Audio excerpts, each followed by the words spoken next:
Biggest Loser trainer, creator of NBC's The Butt Bible, and 1 million strong on social media.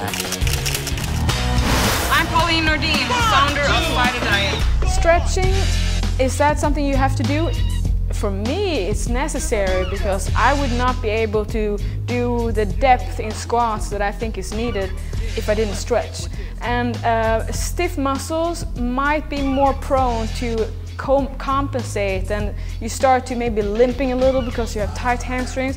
So stretching, yes, and it's hard to make time for it, but I want to say that one really thorough session a week and then maybe a little on the trouble areas every day after your workout. Will you look like a man if you lift really heavy weights? No, it will never ever happen. You know why? You don't have the ability, and yes, I'm discriminating here, ladies, you don't have the ability to build as much muscle as a man can. We have maybe a 10%, and also we are not as strong as men in general, and we don't have the hormones needed. So no matter how much you want to have it as an excuse that you can't lift heavy, it's not happening. Actually, if you want to look tight and toned, just like nice, you need to lift really heavy and you have to sweat a lot and train hard. Sweat a lot? No, you don't have to sweat. You can train in cold climate and still get really toned. Do you have to be sore after a workout in order to make it effective?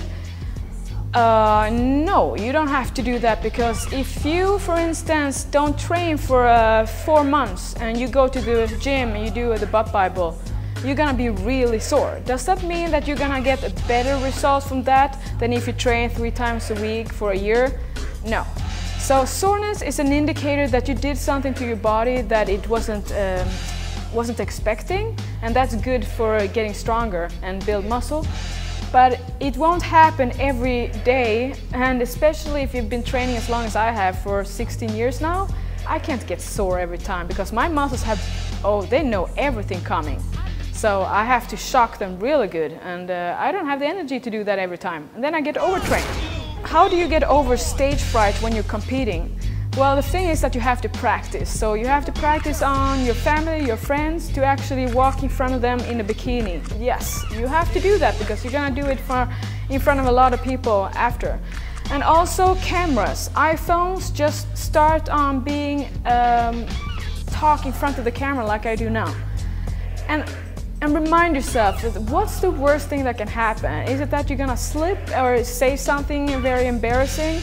Well, the world is gonna move on. It's not gonna be the end of your career that you do something that is really like, oh, I hated that I did that. So stage fright, imagine that the whole audience, all those people that sit there, nobody of those would do what you're doing right now.